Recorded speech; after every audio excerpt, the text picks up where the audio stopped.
Greetings, greetings, greetings to you all who are now joining. Thank you very much for joining the Dr. Matthews-Bey show.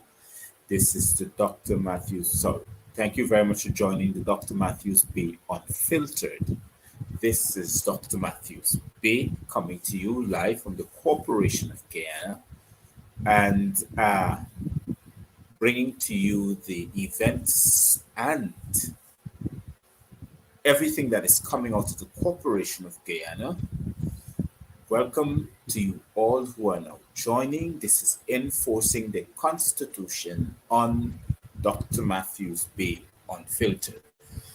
Tonight, show is going to be basically about comprehending what is Crown's land and your ownership to ancestral lands based upon the Constitution of the Corporate Republic of Guyana.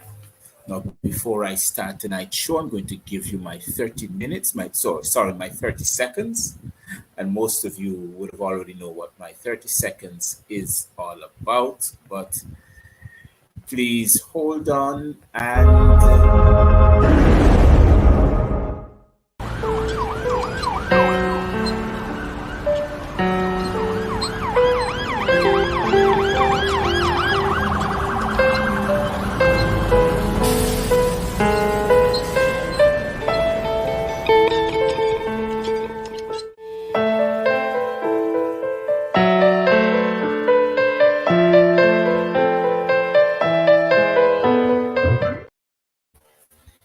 good. As we are going to start the show, I must say to you, Islam to you, my Moorish brothers and sisters who normally join in the diaspora, which I, Dr. Matthews-Bey, am also more. My name, my affiliation is normally known as Noble Gavin Fitzgerald Matthews-Bey. And the reason why I'm noble, because as a noble, as a Moor, you are a noble, but it depends on which area that you pick up. And my area is between the law and constitution, which is myself, and the laws is the words that comes out of my mouth, and the edification process of a people that needs to be constantly edified about their rights. That is my position. Not only that, but I'm also a serving member as one of what you call the High Consulate here in Guyana, as a High Consulate member.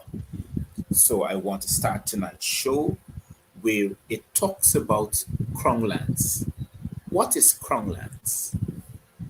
And the reason why I wanted to talk about this particular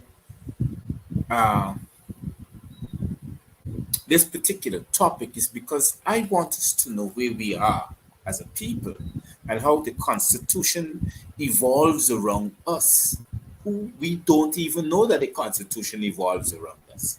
So I'm going to talk to you a bit. If you notice a little while ago, I was talking about Crown lands and the inability of the Lands and Surveys Commission. So we're going to get down to all of that. So tonight's show is based upon that. It's not going to be mixed up. It's going to be based upon exactly what I am talking about.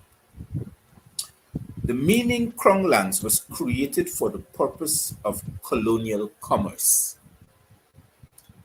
The meaning Crown lands was created for colonial commerce. What is colonial commerce?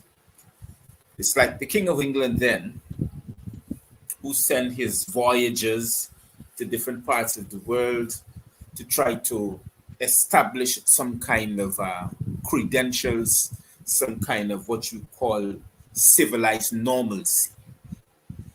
And in establishing these things, they would have met with the natives of the land and tried to establish what you call a port of commerce.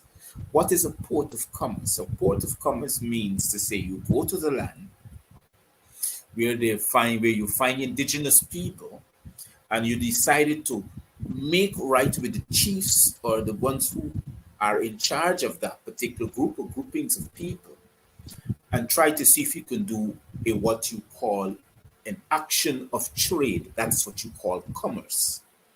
In that action of trade, you would want to secure what you call a territory of commerce.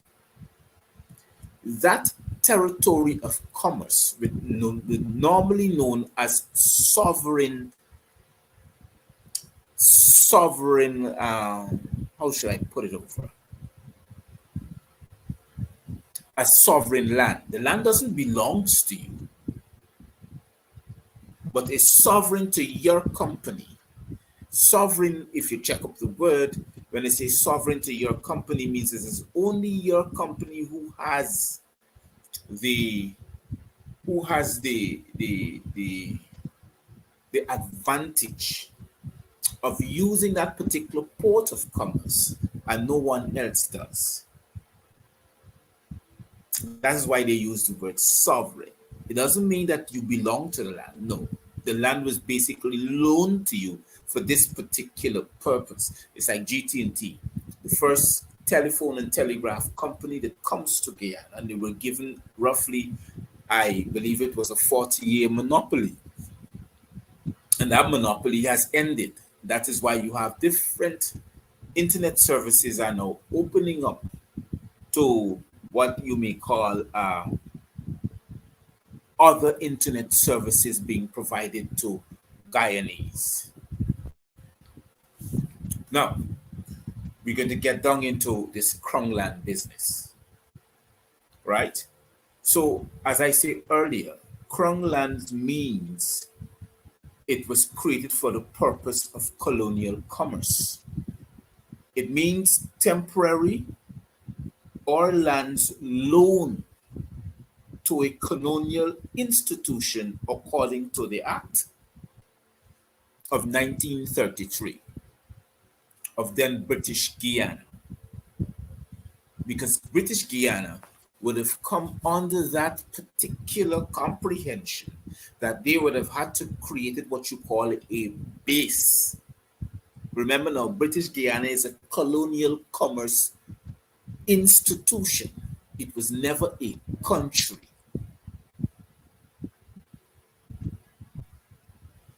Although commerce means country, it was never ratified as a country. So what had happened is like France got colonies all over the world. England got colonies all over the world. The Dutch, the French, all of these people, France is French, but I'm saying the Spanish, all these people like in Spain, these people has colonies all over the world. They would have went, tried to create a comprehension of commerce where they can trade. And as they started to pick up sovereignty, they started to violate the Treaty of Commerce, because you would have entered into an agreement with the natives of the land under what you call a treaty. What will happen after a period of time, the same colonial powers would have got to comprehend what is it to understand or to comprehend the languages of the people or the dialect of the people, so they can ratify their more comprehension of being able to be stabilized within the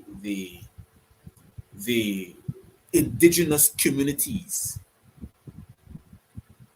So what the British government did is to come under a comprehension of colonial powers with the Arawaks, who is later known as the Mohobites or the Bantus.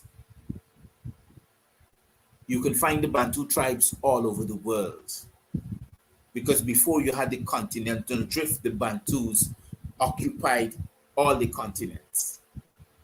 In Australia, they're known as Aboriginals. In India, they're known as Dravidians. In Russia, they are also known as Dravidians in Russia, yes. In China, they're known as monks. That is why they got the word Mongolia came from the word monks, because they looked at us in the Chinese, or how you call it, What does Chinese speak again? I'm trying to find out. I'm trying to remember it. But the Chinese main language, they use the word monks because that's how they describes us.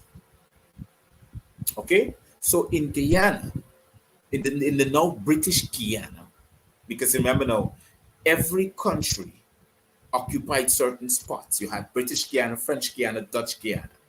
You had the Guyanas. As a matter of fact, the entire South American continent was known by its indigenous people as Guyana, land of many waters. Mind you, I'm saying the word Guyana or not Guyana. So these external territories would have entered into an agreement with the then British government as to incorporate their base of study as commerce into the Corporation of Guyana, yes, known as the British Guiana Corporation. That's what it was known as, to be identified. The port of business, which is supposed to be certain parts of Georgetown on the coastal on the coastal lining, that piece of land that was loaned to them was supposed to be an identification of their sovereignty, comes from Britain, as known as British Guiana Corporation. That's how they came. And they started to extend into the coastal plain and the land plain of claimage. And that is how the territory of British Guiana was extended under the guise of the comprehension of the agreement that was made, that it was loaned to them. The landmass was loaned to them for them to create commerce. That is why most of the people in British Guiana lived more into the cultural, you call it rural areas, instead of the more city populated areas that it was designed for business. That is the comprehension of it. It was never designed for them to live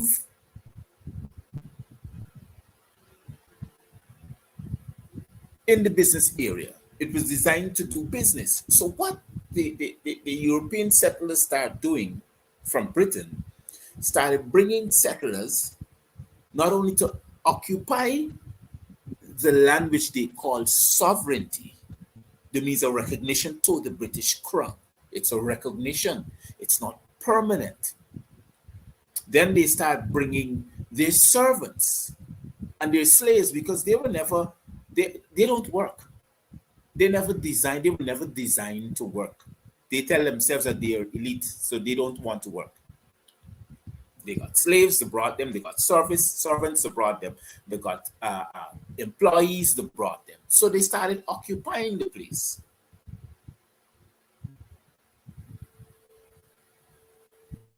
That should be the base on which we start comprehending which and what they considered as crown lands.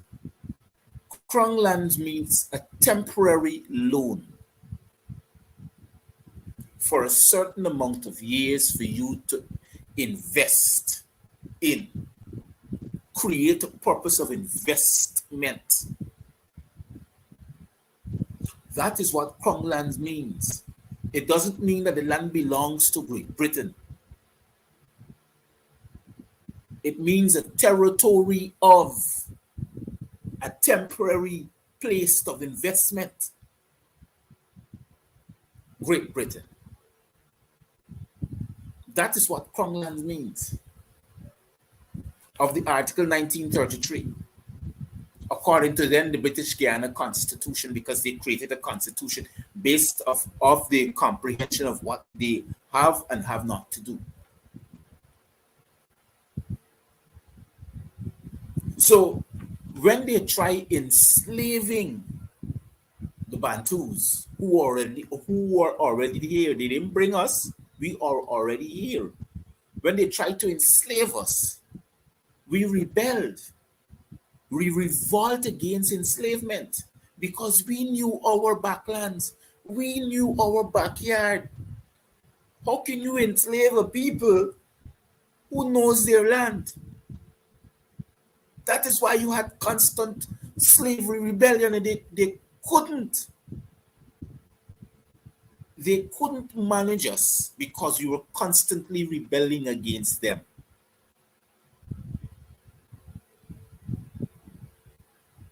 Some people say, oh, it's we own people catch we own people and sell. No, it didn't work like that.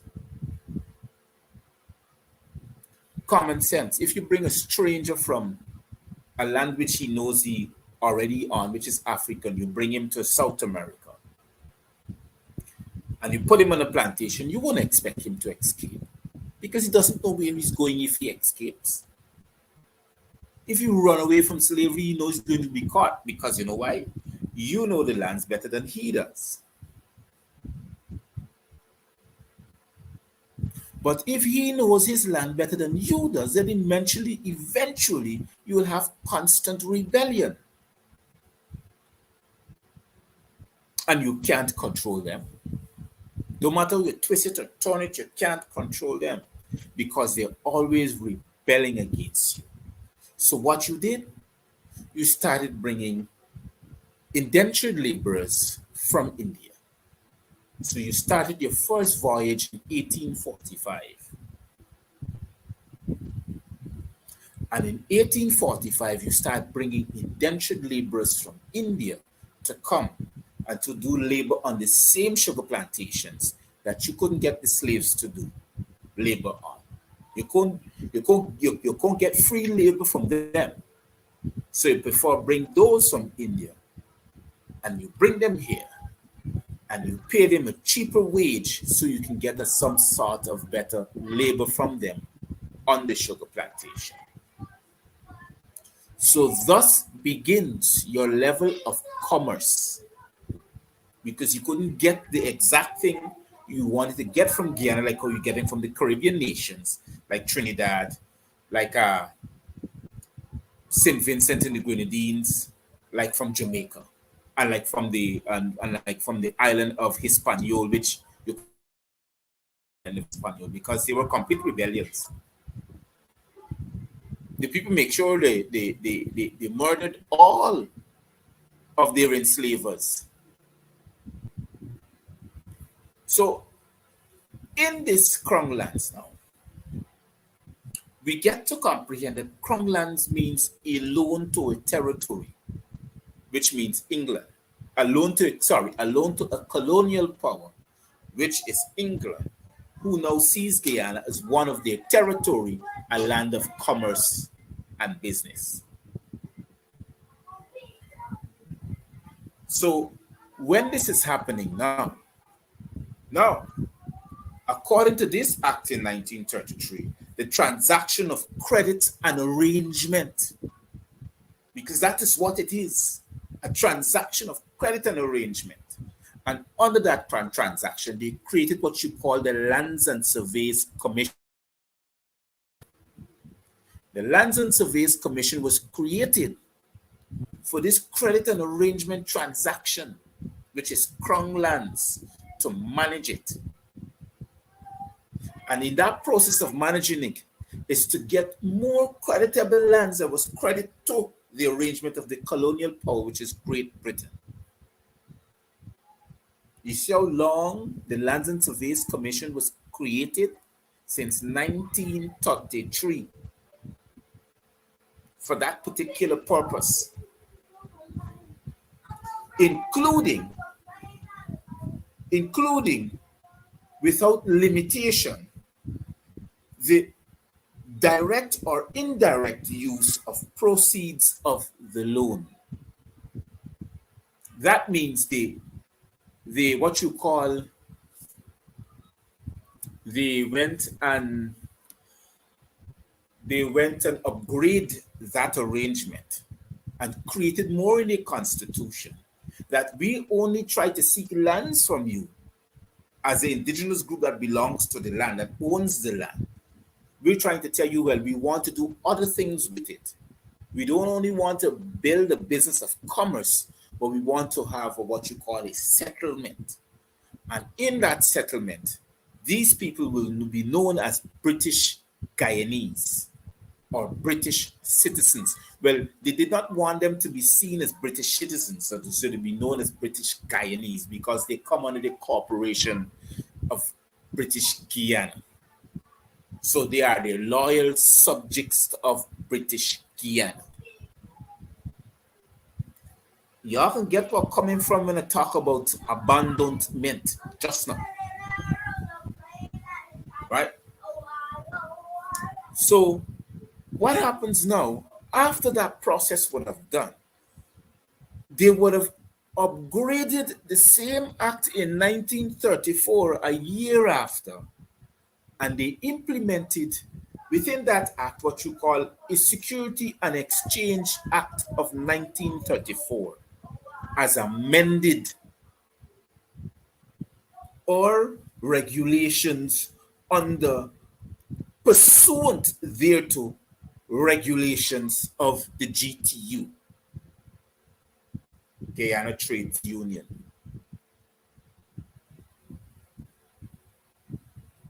That is how that union was formed. That is the specific reasons why Guyana Trade Union was formed. Not only to create a better trade among the indigenous who owns the land and the commerce institution that wants to do commerce on the land, but in better understand what they're about to do. That is the creation. That is the reason why they make sure an amendment happen, and they call it the Security Exchange Act. And the first company that falls under that act was GT&T, Guyana Telephone and Telegraph Company.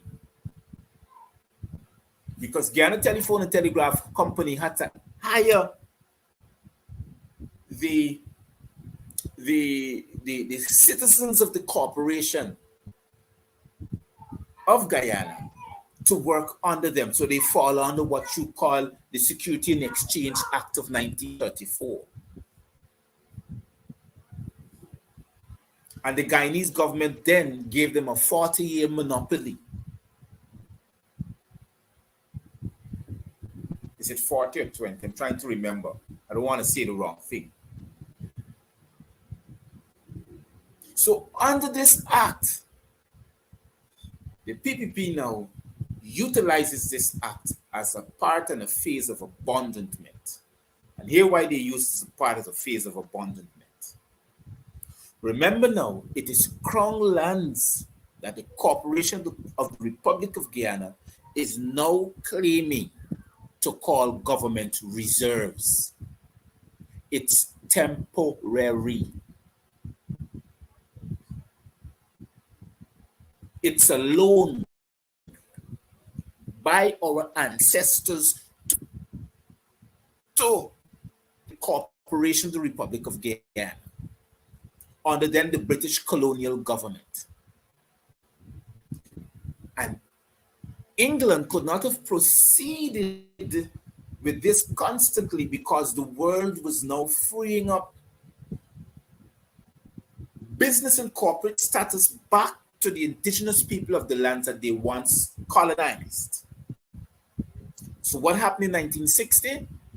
In 1960, the United Nations passed a resolution created an act, Act 1514, that says all colonial powers must be disbanded and handed over the lands back in which they captured by a way of conmanship. We call it contract. Back to the indigenous communities. That is why all sorts of people start claiming independence. So what they did, They met with the indigenous people and say, "Here, look, we can give you back your freedom. But if we're giving you back your freedom, we're giving you back a freedom what you call world suffrage. Not human suffrage, world suffrage. Under that world suffrage is a democracy system in which you can continue to do business with us, but it's only us. And that's the only way you can thrive into an economy that they call the World Trade Organization that everybody falls under. But you have to adopt a democratic system in which they created to still control you. So what happened after then? Comes up the birth of now an independent Guyana. So what happened after the independence of Guyana? Mr. Lyndon Forbes Sampson Burnham realized the trickery. So what he did the most gullible thing ever. Decided to nationalize the country. Everything. Because there and then he realized that they could have only governed the way how they wanted to without the intervention of the international community that they created in 1954 after the Second World War, the United Nations.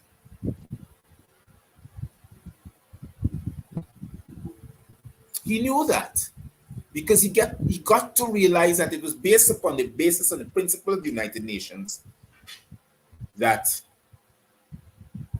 this destructive element, colonial powers, are still being destructive to independent nations. Because then the world was still colonized then. There were still colonies of different world powers. And the indigenous people didn't gain the kind of reality that they did.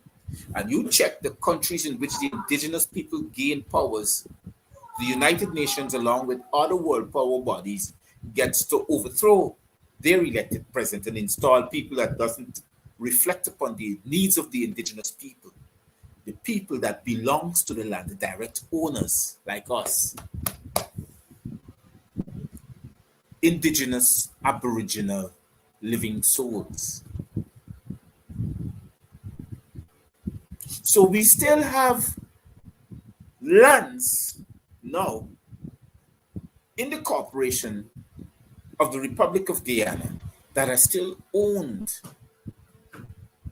by ancestral lineage. But we fail to realize that we still own the entirety of Guyana because Guyana, Guyana, through the Lands and Survey Commission, which comes to lands, are still loaned to every government that wants to claim rulership of Guyana. Remember, Guyana is a corporation, it's like a company. It's like, for instance, and let me show you a simple example what Guyana is. If you say you're going to Banks and Third Spark, which is owned by Banks DIH, you will know the borders that separates Third Spark from any other person that has some sort of claim on Third Spark. Also, too, like the other business people that may go around that street, you find Kissoons, you find all sorts of people wrong in the next street. So you start, Third Spark has a boundary line. So does Guyana. Guyana is a corporation, it's a business. It's a company. It is still a company. The Cooperative Republic of Guyana, since you're using the word cooperative, or since you're using the word Guyana, which is not an indigenous name. You see, they can't continue to use G-U-I-A-N-E. They got to change it to G-U-Y because G-U-I now gives the indigenous people universal comprehension of now you have to run the indigenous way. So changing one letter into it, it's running in the way in which it's a Cooperative Republic of Guyana, different. So the lands on which Guyana is sit on, which borders different countries, you call it cooperative entities, is still temporarily loaned to Guyana. Now I'm going to show you a difference now. Now, if you're claiming that the lands in which you live on is ancestral lands, this is where the trick comes in. You're claiming that you're living in on ancestral lands, but are you a lineage to the ancestral lands that you're claiming? Why do I say so?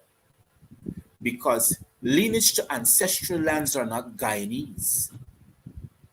They are indigenous, Aboriginal people. You get where I'm coming from? You can't claim to be Guyanese and want to claim ancestral land ownership. I'm going to show you a simple example. In 2013, there was a case before the High Court in Region 7. A mining company challenged, the indigenous community challenged the approval of the Guyana Geology and Mines Commission for a mining company to mine in their backyard, to have a gold mining in their backyard, company there. So they took them to court. So the magistrate, and I want those who are on the internet to check it out, go to the internet and check it out, who was in charge of that case, had a disagreement with the Amerindians People's Association and they claim to the act, because they keep going back to the 2006 Amerindian Act that Mr. Jack Dio put, and let me show you how sensible he is. They keep going back to the Amerindian Act for the Amerindian People Association in the Constitution of Guyana. So the magistrate, the judge said one thing. The judge says you cannot be an Amerindian and be an indigenous person at the same time. To be indigenous, it means to be away from the system. You're no longer Guyanese. You're indigenous to the land.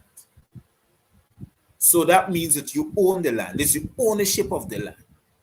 The Corporation of Guyana is a temporary alignment to the land. So they will have to give the individual somewhere else to go and mine. They keep holding on to their Amerindians. So the judge said to them, well, here, if you're Amerindian, that means you're Guyanese, because the word Amerindian belongs to the corporate system. It doesn't matter if you're living in Venezuela or Brazil or Peru or Uruguay, not that Uruguay, or Argentina or Suriname. The minute you claim to say that you're an Amerindian, you belong to the system, the corporate system, which deals with commerce, because that's the name. If you say you're black, you belong to the system, because that's how the system categorizes you, puts you in a place where they call you the black man. Yes, to those who are looking. If you say you're Afro-Guyanese, you belong to a system. The system that deals with corporation, that deals with commerce, the corporate system that deals with commerce. That's why I don't use the word to myself. I don't say that I'm a black man or an Afro-Guyanese. I'm an Aboriginal. It's an indigenous word. The system does not use those words because it's an identification to the land in which you own. They don't want to educate you. So why do they say it's abandonment? Because you're a Guyanese. You can claim ownership to the land because you're Guyanese. You're not indigenous, you're Guyanese. mother and father, which is your fourth parents or your ancestors, because you keep claiming that they're ancestors, right? Ancestors is way before 1966. Ancestors is way before 1821 when the British came here. Ancestors was way before all these places were colonized. Those are the ancestors. So if you're claiming ancestral land, you have to claim your indigenous rights to the ancestors. And they know that you don't know your own indigenous rights. They feed you a carbon copy of history, tell you that they brought you here as slaves on ships from Africa. You know? Yes, they lied to you. They lied to you. Someone told me about the movie. I'm going to come to that just now. Someone told me about the movie Emancipation. And it was so nice. I said, one thing that stood out in that movie is when the question was asked to Will Smith, where did he came from? If he knew where he came from, he said, yes, he came from Haiti. He was born and raised there. His parents was from there. It never mentioned anything about Africa.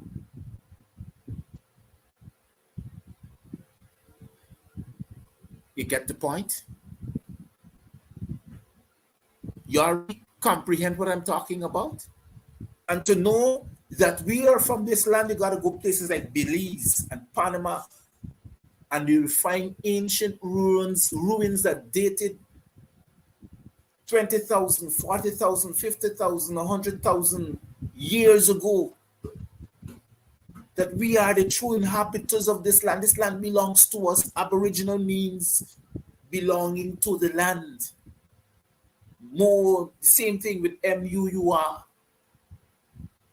So when the government of Guyana moves you off of the land, they don't say that they're moving indigenous people off the land. They say they're moving Guyanese subjects that they own. So when you're claiming ancestral royalty to the land, you're in some serious problem, because the first thing they're going to turn and tell you, well, you're Guyanese. You got an ID card? Yes. What this ID card says? Guyanese. They're going to ask you another time, what's your passport? Guyana. From the Caribbean community, CC, that's what we got right now. That is your identification. So where is the ancestral lineage that you're talking about? Who are you? Can you date back where your parents came from? First thing they look for, it is your name. Most of us carries the last name of our enslaved owners, because it can tell you now that they once owned our father and owned our mother. So they erase the ancestral lineage by taking away your name.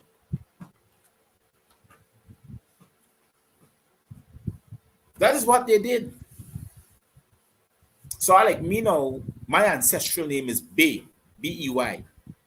That is why I say Gavin Matthews-Bey. Gavin Matthews is a straw name.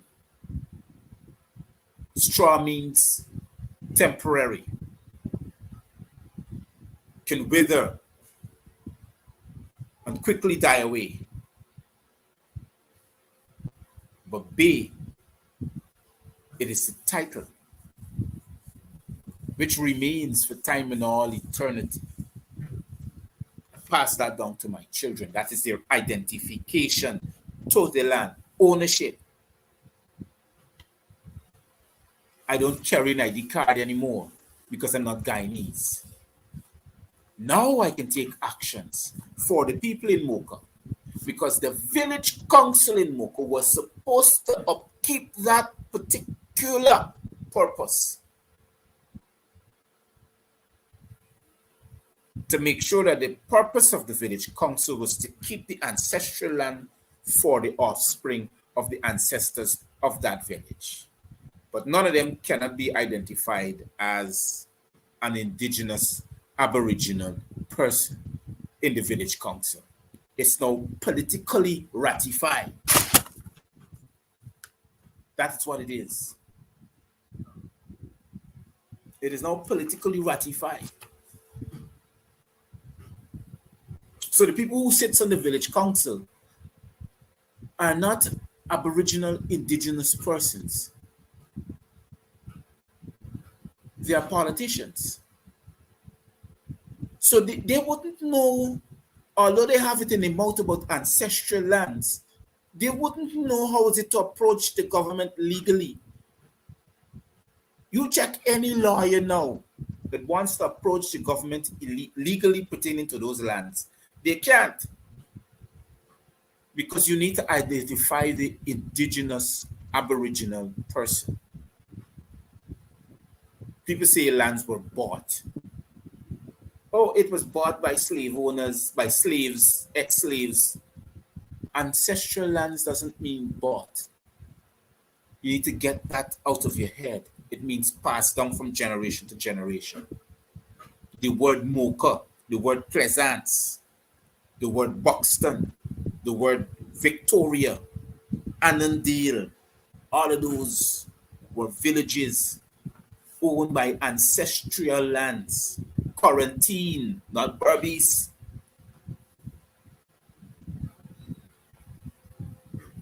They are places where our ancestors were born and grew, grown, fed, and established.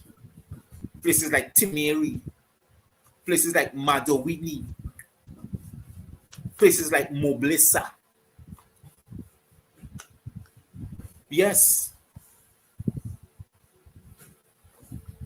And if you check Timeri, how long is Timeri and how big it is, it stretches into Region 10, which is Linden, and upwards farther. That entire place was Timeri, named by our ancestors.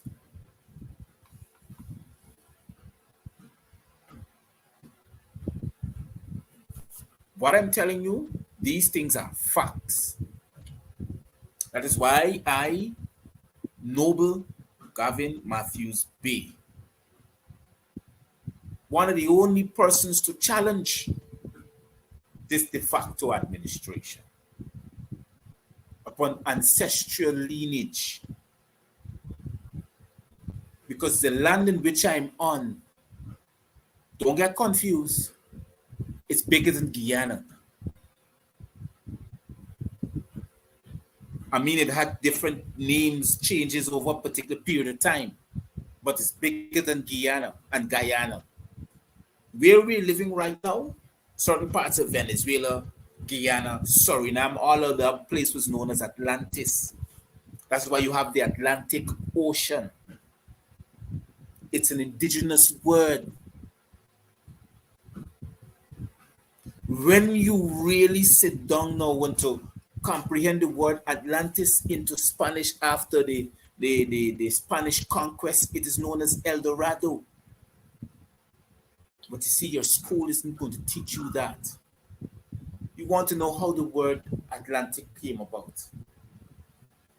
You want to know how the word Pacific Ocean comes about. Pacific, it's a Greek word, means to look. Look upon the arising. Oh, to my Pacific view, the waters look so lovely. That is how they got the word Pacific Ocean. To look. If you comprehend the etymologies of words that are used, you would never use it. You would never stand up and say that you're black. Not white. The word white means to be privileged. That's what it means. Back in the days when the Moors ruled the Americas, some of them used to tell themselves that white because they understood what the word is. As a matter of fact, let me help you to comprehend. English language is a language created for commerce and commerce only. It means a combination of languages in order to do business. Yes. So when we have English as our national language, that means we're part of a system of commerce. We belong to the system of commerce. We are corporate subjects. Guyanese. That is who we are. We belongs to a corporation. Corporation means Guyana. Guyana was set on this particular land for commerce, to do business. Now, we all have certificates, we all have ID cards, we all have passports claiming to be Guyanese. Then we're commerce. And the articles in which were designed, acts, codes, conducts, and statutes, was designed to rule us because we are, how should I put it over? We are properties belonging to the commerce, the corporation. We are subjects. So when we want to claim ancestral lands, we need to look back on what we know. These scholars that we have that sits down and talk all kind of proverbial madness out of their mouth, let us sit down, because I heard some of them on social media talking about the ancestral land and who owns the ancestral lands. But they need to get down to the truth. It's okay to talk about ancestral lands. It's okay. Because that's where you get your information from. But get down to the nitty-gritty of it, of what ancestral land means. Do your studies. Most of them are undergraduates. They are what you call products of the system. So they could only speak on what the system educated them to become. Not edified, but educated them to become. So these professors or these doctors and these lawyers can only sit down and argue the things that are being plagiarized and give them to learn in universities so they can keep it into their heads. So they become a product of plagiarism and don't know. Some of them know. Believe you me, some of them know what I'm talking about. But because according to the code that they swore against, they can't sit down and identify it because they will lose value. So what happens after the particular period of time? You can't cut in to say this, that, and that, or to own anything because you are a product of the system. You're Guyanese. So when you want to claim ancestral lands or not, the mere fact is that it is impossible for you to claim because you cannot identify your ancestral lineage. Reason why you can't identify your ancestral lineage? Because you're Guyanese. That is a process now of abundant myth.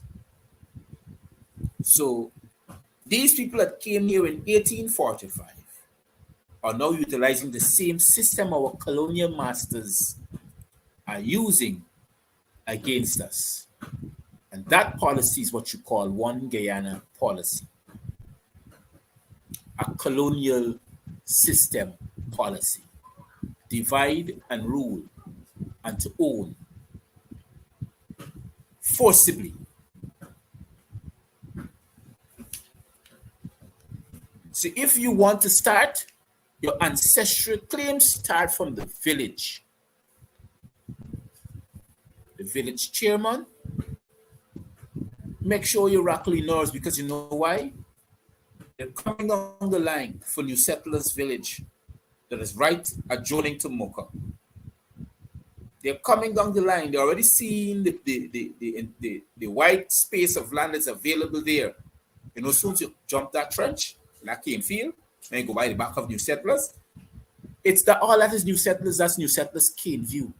That's part of Mocha. These villages are big, huge. Providence is part of Mocha. Holstering is part of Mocha. Farm is part of Mocha. Prospect is part of Mocha. Diamond is part of Mocha. Little Diamond and Great Diamond is part of Mocha Arcadia. And New Settlers Village. These are the facts. But the thing is that, how can we know the truth? Who really knows? Who could sit down and define the truth for us? The British left Crown lands, but those lands are temporary to the corporation of the British Guiana Company. It's temporary to Guyana.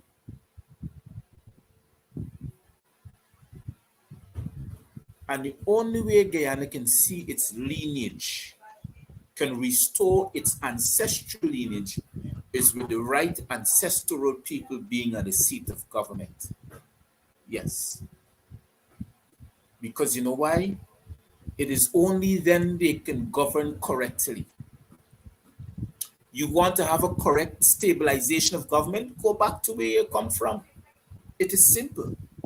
If you want to stay here, well, then you need to abide by the rules of the Treaty of 1787 and 1777. You need to abide by those rules. If you can't abide by those rules, it makes no sense. The treaty was drafted since in 1700. The treaty came to fruition in 1721. Because between that particular period of time, there were wars. Demerara was occupied by one country, by one colonial power. Berbice was occupied by another colonial power. Essequibo was occupied by another colonial power. There were 3 counties. Then the British came and did an all-around war and won all 3 counties and decided to make Guyana British Guiana, a corporate entity. That came about in 1921. Sorry, in 1821.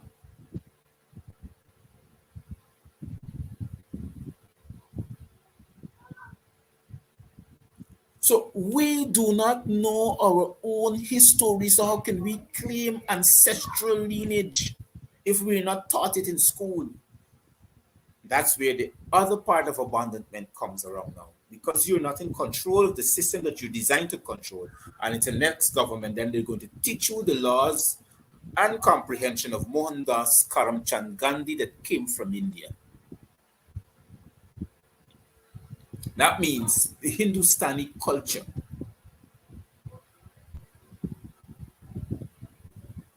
So you can't know your ancestral lineage. You don't know where it comes from. Mind you, I'm not disrespecting people who think the disrespect comes around. I am merely speaking the truth. We are the ancestors of these lands. We are the aboriginal indigenous persons of these lands. Every other person came here via way of date of entry. We know it. We got proof of it. We wrote about it. They're trying to erase it through the time of history. So when you forget where you come from, then you become liable to forget everything. So your rights are now taken away from you. That's what is happening. The people are destroying everything. Even your own historical facts. Just now they're going to make you you're done a slave. They're going to enslave you some more. And last but not least, the reason why, and I'm going to explain to you, the reason why the Security and Exchange Act was created in 1934, it is because they need to make value of the Guyana dollar. Because there and then they started comprising, they couldn't allow the British territories to handle the worth of the British currency because it's already given a worldwide range of worth. So they wanted to create the British pound dollar in Guyana. And Guyana currency went through a process. Up to now, it has no value because its value of a temporary allocation, the lands. That is where the dollar is valued. That's why the US dollar always overrides us. overrides the Guyanese dollar because the Guyanese dollar is based upon a temporary allocation of assets, not permanent. Guyana doesn't own the land in which it sits on, hoping that no indigenous person rise up and claim the land.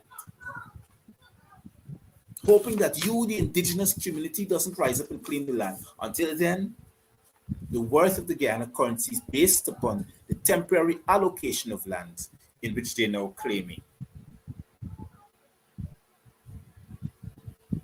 And they're claiming it by a way of abandonment.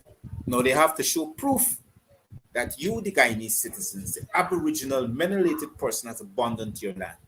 And they're going to show the proof. You ever heard about a list of registrars registering yourself as Guyanese? Okay. Now, as you're registering yourself as Guyanese, you're abandoning everything that your foreparents and that your ancestors would have worked hard enough for you to gain. And no, it's impossible for you to think, well, I have to denounce myself as Guyanese, and I have to give up all my wealth, just a piece of land. Look what the PPP is doing just for the piece of your land. And let me tell you something. You know why that island is building right outside of the Demerara River by ExxonMobil? Is to put the on and off switch there, because the ExxonMobil already know that Guyana is temporary. The lands in which they sit on, they can't own it. It is temporary. They can have occupied any one of those islands in the Essequibo River. But they can do the neither. It's temporary.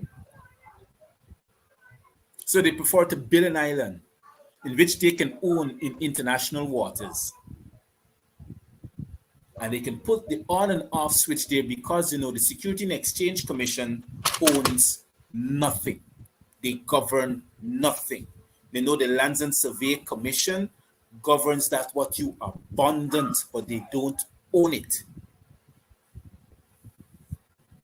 It's there under what you call a temporary notification of commerce. That is why when you collect your certificate for the piece of property that you bought, which we call land, it's known as a transport. And those who collect what you call titles, and they look like me, but it's hard for them to claim it because, in we days they had nobody who looks like you as ancestors, because we know where you came from. That is why they're intermingling with your culture, so they can got their mix-up change, so they can claim title, like how they're going into the Amerindian villages and now turning two shells. They're right, because them Amerindians still name Amerindians and they still belong to the system. My name is Dr. Matthews-Bey. I'm happy to be here with you, giving you this information as live and direct and it's according to the truth. Tonight's program comes to you with the kind compliments of Event Management Services, Greenleaf Distributors, and Black Love. Black Love designs are still out there, and it is needed to be purchased by you so it can help the cause. And this is the reason why I'm having it out there, because donations and all these things are hard to come by at this particular period of time.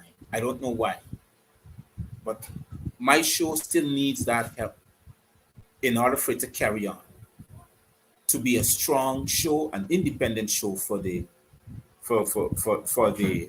upliftment of my people, and to continue to educate them.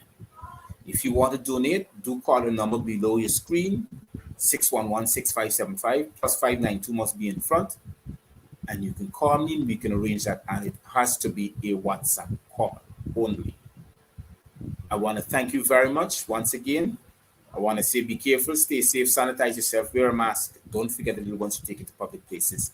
This is Dr. Matthews-Bey on Dr. Matthews-Bey Unfiltered, saying good night and Cheerios for now.